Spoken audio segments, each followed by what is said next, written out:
collect and categorize, research and reflect, apply and arrange. So we're now moving towards the kind of the end of this process. Fashion and flavour. Fashion and flavour. Fashion and flavour. The preacher sought to find delightful words. It is important to find the right words, the right phrase, which is why I actually, when I prepare, I will normally have a fairly full script, because some people can do this. Some people can just stand up without any notes and it's brilliant. But I can't do that. I can't. And I want to be clear about what I say, and I want to use the right words, which is why there's a lot of time in preparation. The right words, the right phrase. I just don't want to leave it to my memory at that point. It's much easier if I've got, and again, as I said before, if I've got this down here, it actually gives me the freedom to diverge from that. Because I don't have to worry about where I'm heading, because I've still got it here, but I can actually then explore something else. But it just, and frankly, whatever you're, and we're all going to be different here. I would say at the beginning, it's good a discipline to write out what you're going to say in full. It's just a good discipline. It's good practice. And certainly if you were at theological college or seminary, they would ask you to do that. They would then ask you to submit that as a written document. Fashion. J.B. Phillips, you know the Message translation? J.B. Phillips did a kind of version of that 50 years ago.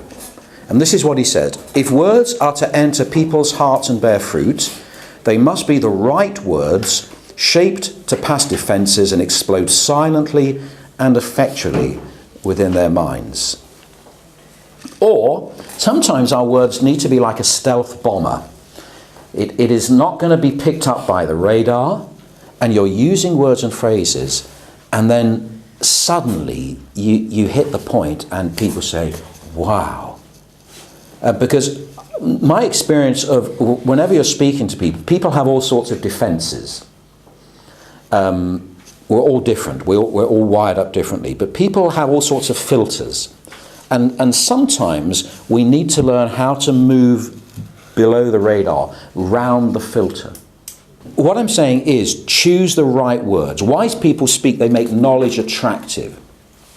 We talked about this the other day. A wise, mature person is known for his understanding. The more pleasant his words, the more persuasive he is. I'm never persuasive when I'm abrasive. I'm never that's not mine, that's a Rick Warrenism. I'm never persuasive when I'm abrasive. Abrasive. Sandpaper. What do you call it in the States? It's not sandpaper. It's sandpaper is abrasive. And sometimes my words can be abrasive. Preachers do get cross. We've all experienced a preacher who's cross with you. Have you ever experienced that before? And I'm just saying, I have to be very, very careful. I can do that if people know me and I have their confidence and their love and their trust. I can do that every so often, but not often. So I just need to be as persuasive as possible. And sometimes I have to realise I've just got to be careful. And the other thing is, be very careful. We've all experienced this when the preacher is obviously preaching at someone. That's not a good thing. You've got to be very careful. I do this. I know my congregation. Of all the leaders, I know I'm the one who knows what's going on in most people's lives. I really do. But the danger is I kind of steer a message because I'm aiming at someone. But I think we've got to be very careful of that. People start to realise what I'm doing. It is far better It is far better that people come up afterwards and say, do you know, you were speaking as if to me, and I say, well, I have no idea about that, but that's a Holy Spirit thing. We have to trust the Holy Spirit to do this. And when I try and get involved, it goes wrong. Anyway, so I think what harms the message is when we don't communicate the message. And so how I say it matters. Here are some ideas. What's the most practical way to say it? What's the most practical way to say something? You know? Tell them how, show them how. What's the most positive way to say it? Now, don't get me wrong here. I think God calls us to be positive, but you can be positive about some very negative things. I think that the most positive thing to do is to repent. That's a positive thing, though actually there are some negative aspects to that. And it's a bit like children, actually. You know, I can speak to children in two ways. I can basically just say, I can put something, or no, not just children. When I do marriage counselling, sometimes I have to talk to a husband and wife about this. You know, a wife or a husband might say to a wife, oh, I don't want you to do this. I don't like you doing that. I don't want you. It's far better to say, can you do this instead, to be positive. Children actually respond. Most human beings respond like that. Would it be better to communicate also the reason why? And that's right. There is a reason. You know, I hate it when you don't do the washing up. You never do the washing up. But what would be better would be, oh, could you do the washing up? Just help me out here. It's a more positive. But that's before my wife then hits me over the head with a brick. Okay, that's also a method too. But I'm just saying that from a preaching perspective, I can only hit people over the head with a brick just a few times. But then sometimes preachers, it seems that some preachers do that every time, don't they? It's a big guilt trip. You just feel guilty. And maybe just some special occasions, but you just got to love people. People respond to love. People respond to being positive, even about negative things. And so we just need, especially if people are suspicious. In my culture, people are very suspicious of preachers. Anyone standing up telling you what to do, that is a countercultural thing, increasingly in the Western world. So we just got to, get alongside people, love them. Some of the best broadcasters are people who are able, they're presenting on TV, but it's as if they're chatting with you. Have you seen that? It's as if they're almost holding a conversation with you, and that's a pretty good thing. That in preaching, I'm almost trying to engage people in a conversation. I know he's not a broadcaster, but Jeremy Clarkson is very good at that. He is actually. He is. And it's this kind. It's very. Now, actually, that's a great example. Do you watch Top Gear? Yes. It's a global brand, although he's been sacked. See. And Richard Hammond. And He's an annoying. My mother-in-law went to school with his mother,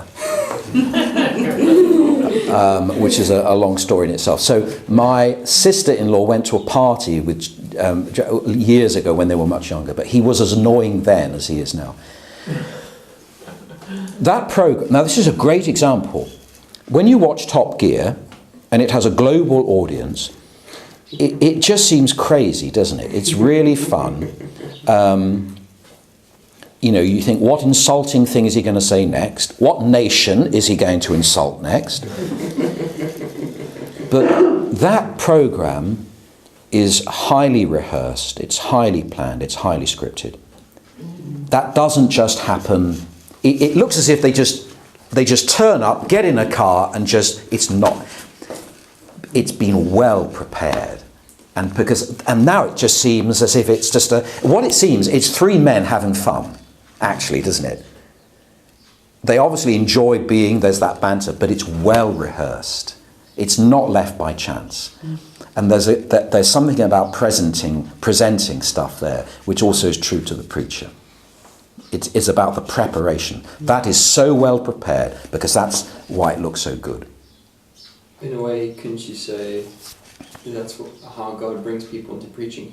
You don't see the preparation that goes into the preacher before he brings them to the pulpit. No, I mean, but actually, as we've said before, and I know that the first week, it's the lifestyle of the preacher, isn't it? All of these things, it's basically the lifestyle, the things which bring the preacher to the pulpit. But ultimately, now, in some ways, if you go in and out of a situation, there's going to be a limited amount they're going to get to know you. But I can tell you something, I've been in my church for 22 years, they know me now. I can't pretend anymore. If you go in and out, you can pretend, can't you? We all do that. Because actually, you're not going to be there with these people very long. But if you're in one place, then that's community, that's relationship. And actually, this is interesting. If people love you, and if they respect you, and if you're living a holy life, they will put up with bad preaching. They will. They will. They will put up with bad preaching. It's not an excuse for bad preaching, but they will put up, because the preacher is a woman or is a man of God, and there is that the authority of Christ on them, and they will want to listen. Now, it's not a reason to be a bad preacher, but I think you can see what I mean.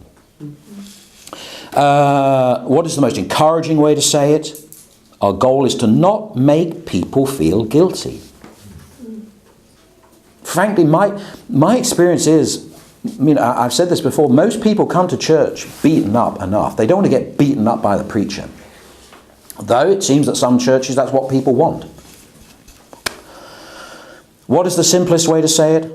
Avoid using religious terms. The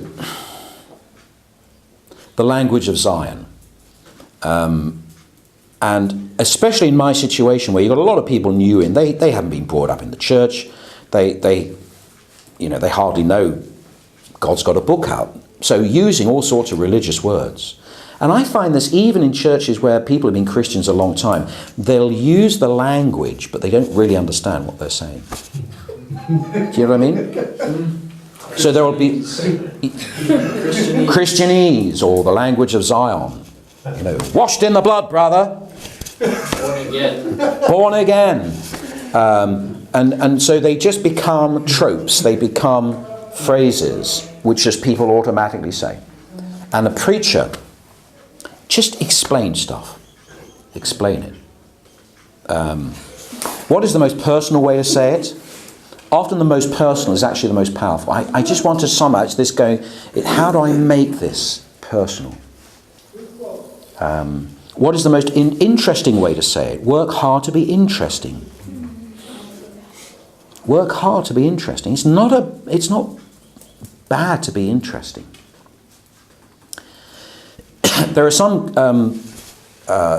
let's just think of some examples in the media. We have a guy in England, Professor Brian Cox. Professor Brian Cox is a famous physicist. In his younger days, he was a rock star too. Famous, top 10 hits and that. But he is a broadcaster, and he speaks about physics, astrophysics, which you think, oh wow, that's boring. But he just makes it come alive. People love to listen to him. Who was the Australian naturalist who got killed in the end? Steve Irwin. Steve Irwin, thank you. Steve Irwin, didn't he make natural history interesting? You might be bored normally by natural history, but he really made it interesting. Can't we do the same? Can't we do the same? Oh, so that leads to flavour. Flavour. Let your speech always be gracious. Where are we? Collect and categorise, research and reflect, apply and arrange, fashion and flavour. Let your speech always be gracious, seasoned with salt. Charles Swindoll there, if you think the gathering of biblical facts and standing up with a Bible in your hand will automatically equip you to communicate well, you're deeply mistaken. It will not. You must work at being interesting. Boredom is a gross violation. Being dull is a grave offence. And irrelevance is a disgrace to the gospel. Too often, these three crimes go unpunished, and we preachers are the criminals. But the first person I worked with after university in a church, Robin Gamble, who was an absolute character, could say some outrageous things. He used to say this: the greatest heresy is to make God look boring. The greatest heresy is to make God look boring. But if you speak to, in my culture, the average person on the street, they will immediately, when they think about God, religion, church, they will often think of that word boring. What a terrible thing. 3 flavour enhancers, okay? When I'm at home, because I love Indian food, I normally put dried chilies in everything. So I just pour chilies in everything. Anyway, 3 flavour enhancers. Firstly, flavour with illustrations and quotes. Illustrations and quotes. Illustrations are the window often to the message. Jesus always used stories and illustrations like these when speaking to the crowds. In fact, he never spoke to them without parables. And we'll talk about that because I've got a number of illustrations which I want to use, so we can talk about that. Never make a point without a picture. Never make a point without a picture.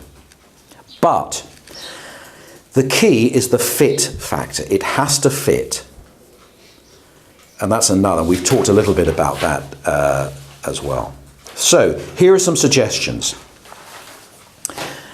Some of these I think I'm going to probably start scrapping because they're too old. But throw away old illustration books. You can still buy these books of illustrations, and a lot of them are old, and I don't use them now. I used to use them, but now I don't. Best sources: TV, internet, magazines, films. The best is actually life. Life. I'm always looking. And if you start to become attuned to looking around for illustrations, and you will find them. That's what Jesus did. Jesus did that. So when you read the parables, Jesus, you could just imagine, Jesus was walking, it says he was walking along with his disciples, and then he told them the story of the sower and the seed. And you could just imagine, they were walking along, and there in the next field was this guy sowing. Jesus looked and said, "Let me tell you the story." You could just imagine that happening. All his illustrations, all his parables actually, and I think Stuart has said this, linked up with common occurrences. So that Jesus was aware of his surroundings and was able to use what was happening around him and effectively turn them into very, very clever parables, very clever stories. Very interesting. That the time that he told that story, I think, was planting time. Yeah. So, anyway, we can do the same. Check your motive when using personal illustrations. Check your motive when using personal illustrations, and linked with that, get permission from your family to do this. Now, okay. Some preachers, it seems, think that God has given them children for the sole purpose of lots of great sermon illustrations. And and in fact, my older son, bless him, now thanks me for this. And he said, "Dad, I'm so glad that you never used me in any of your sermon illustrations when I was young. So I refused to do that." Yeah? So you've got to check personal.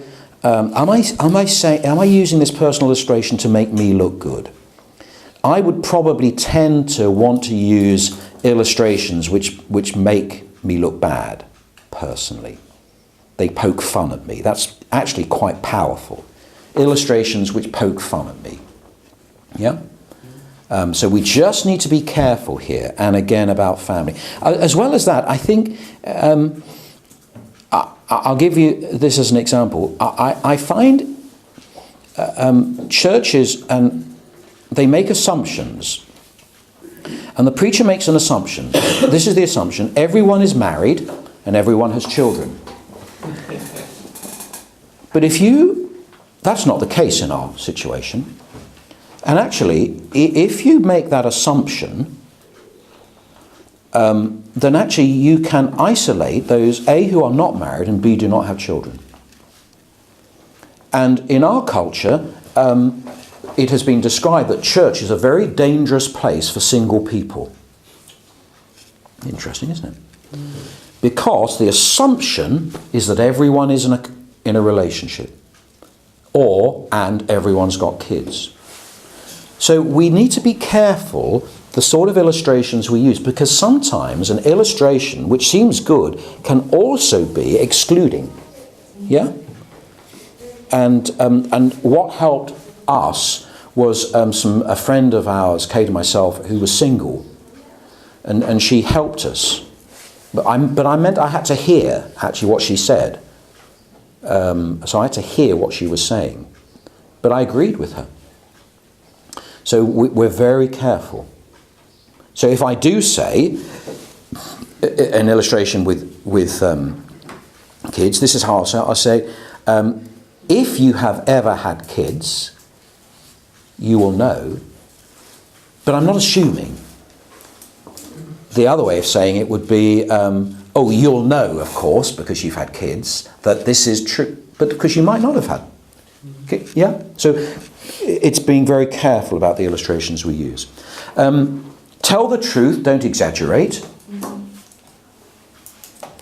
That fish you caught, how big was it? Well, it was about that. Actually, it was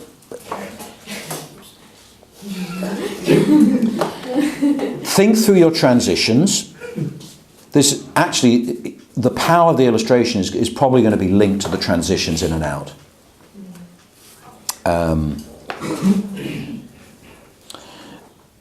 Eliminate non-essential details. The shorter is better than longer. If you listen to comedians, they know how to tell a joke. They know how to tell a story. And obviously they have the discipline of TV or theatre, but they compress it. And the funniest stories, are most powerful, are often those which are using the fewest amount of words. Which again illustrates the fact that the less prepared I am, the longer I'll preach.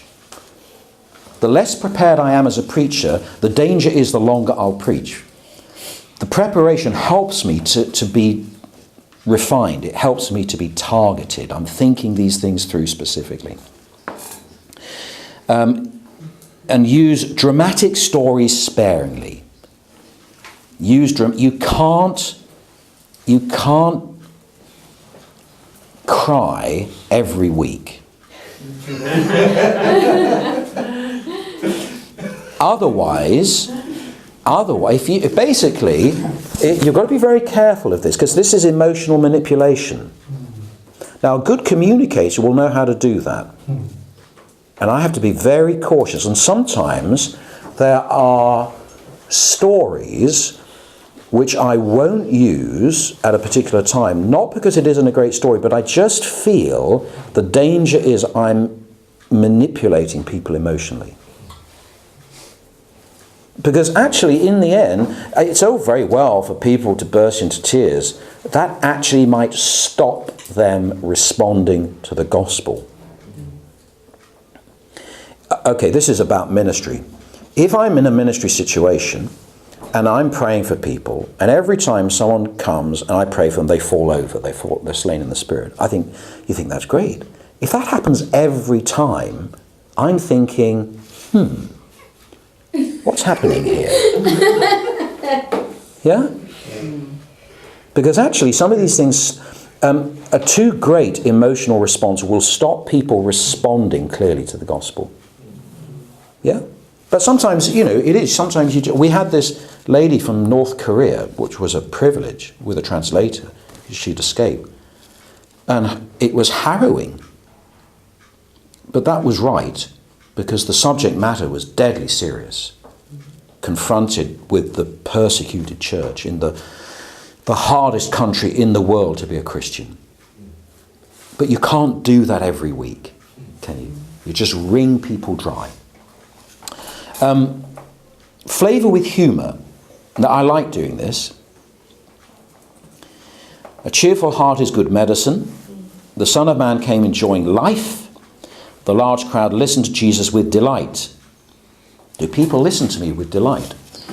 I like humour, but you do need to know how to you need to know how to tell a joke.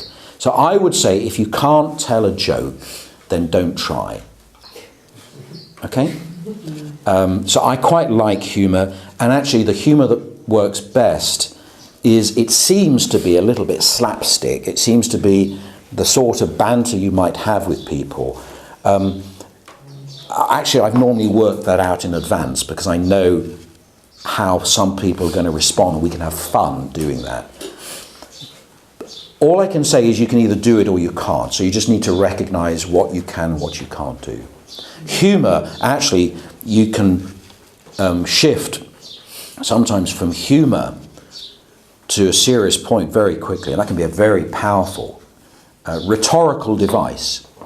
But again, you need to be careful about emotional manipulation. So I like humour. Martin Lloyd-Jones didn't. And he said, in his commentary on Matthew 5, he said, and I could imagine him saying this with a Welsh accent, he said, we need to be honest here to see that it never says that Jesus laughed. Jesus would have been a serious man. We need to beware of frivolity. Now, that's part of his background. Now, actually, when you look at it, children loved being around Jesus. Why did children love being around Jesus? You can guarantee it wasn't because he was somber and never smiled. It was probably because of the opposite. Kids don't like being around somber people, do they? No. Anyway, so flavour with humour. Flavour with special features. Again, it's a cultural issue, and you do need to be aware of cultural issues, especially if you're in the mission field. What is appropriate in one culture might be highly offensive to another culture. So, here are some examples. Testimonies or interviews. And sometimes in a message, even in the middle of a message, we've had an interview. I quite like interviews rather than testimonies for this reason. An interview, it means I can direct what the person is saying a bit more. And I don't want that necessarily to go on for hours and hours. There's a reason why I want that interview, and it actually helps the other person too. Sometimes I say to the person, could you write it out first? Because I don't want them to start, I actually don't want them to process this in front of couple of hundred people. Yeah? There's a reason for this interview. And that can be a very powerful tool. Because, to put it crudely, a satisfied customer is always more credible than the paid salesman. I am the paid salesman. I am. I'm paid by the church. That's my job. My job is to stand up the front and say these things. But if you get someone to say, this is what I've experienced of God, people, and frankly, that they'll remember. They won't remember what I say. They'll remember what the other person says. And part of that, of course, is being aware of people, isn't it? It's this relational issue. Drama, sometimes. can be quite handy. And I can remember years ago, I went to Northern Ireland with a YWAM team, and I was speaking in a mission, and basically we interspersed my messages with drama clips, which YWAM used to do. Do they still do drama? Yeah. It's a YWAM thing. And dance. I have trained in all the best ballet schools. Now, film clips, we use in our situation film clips, and I want to use a film clip tomorrow. So we do that, and we have a laugh doing that. I have a library now of a lot of film clips. Because actually, filmmakers are the modern storytellers. They do tell stories very well. But you do need to be aware of the cultural issues there.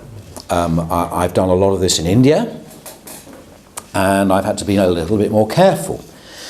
Where still you have some churches where Christians don't watch films.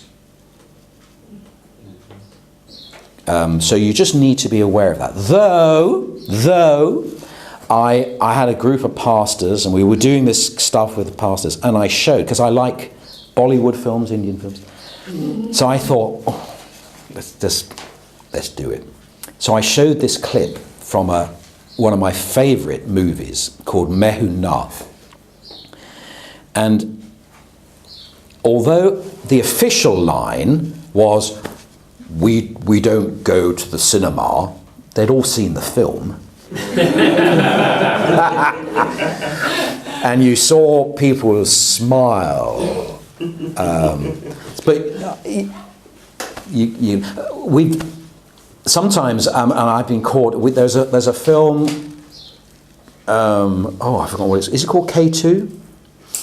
Anyway, it's with the dog. No. K, the mountain. Yeah. And actually, it's a rubbish film apart from the opening sequence. And the opening sequence is a father with his 2 adult children. They're rock climbing, really hard rock climbing. And to cut a long story short, there's an accident, and the father sacrifices his life for the children by cutting the rope. So he falls. It's very powerful. Isn't that Vertical Limit? Thank you! Vertical Limit, that's the movie. It's a rubbish movie, actually, but it's a really great opening. And so, and it's the first 5 minutes of the movie as the opening titles are going on. And so the final shot of this clip is you see the father hit the ground. Now, the point was sacrifice. The point was the father gives his life for the children. It's this sacrifice thing. And so we showed this, and then I was going to speak. It was about the cross. I had to wait. Probably about a minute, 60 seconds, because there were people choking. And it, because I was aware, I'd seen the clip many times, I'd seen the film, I was familiar with it, but I forgot the impact it was going to make on people. And so I actually had to wait a bit. So sometimes you do have to realise not just with movies, but with what you're saying, you have to be aware of the impact this is going to make. Sometimes, I think they probably do it on American TV now, if there is something in a programme which might really affect people, after the programme they're saying, if you've been affected by watching this, ring this number. And so we have to be aware sometimes of what we're doing. And that also includes just our general, if we're talking about something really powerful, like forgiveness, it might be that you say, look, we have raised here some really deep and maybe some very painful memories. By all means, come to the front and we'll pray for you. But if you want to see me during the week or see one of the team, you get in touch with us, yeah? So that makes sense. Mm-hmm. Sorry, I've just gone off on one there. Team preaching. I think we've done that a few times. You do that in wrestling, tag team wrestling, where you have And I think you can do that. I've done that. We did a series on relationships, and one of my staff members, who's older than me, but she's single, and I spoke for 10 minutes, and then she spoke on singleness, and it was very powerful. And so we shared, and we've done that a few times, and that's worked quite well. And I could imagine from a YWAM perspective, if you go in a team, you could do that, couldn't you? So it's just an idea. Music, though, we need to be aware that what is important for you musically might not communicate to someone else. And I've also discovered that, and I think Jodie said this, that if I was doing this, it's easier to show a video than listen. It doesn't seem to work if you've got a large group of people just to listen to something. What I have done before is I've used musical examples, going back to the Tchaikovsky thing, and what I did once, we did a series on Psalms of Lament, and we looked at sometimes there is music which is almost a lament. It's the musical style, and we showed a number of, and it was via YouTube, so it was a video, but with just little snippets of different pieces of music which expressed lament, and that worked quite well. But it was on YouTube. We did it. I think in all of this, it's getting addicted to seeing people's lives changed by Jesus, and we need to be creative. And all of this, a lot of this is being creative, isn't it? Collect and categorize, research and reflect, apply and arrange, fashion and flavour. And the key in the end, don't forget, it's we're dealing with Scripture, that's the heart of this. So don't forget the heart of this. But then you sense what God's Word wants to say. How can we best communicate that? Okay?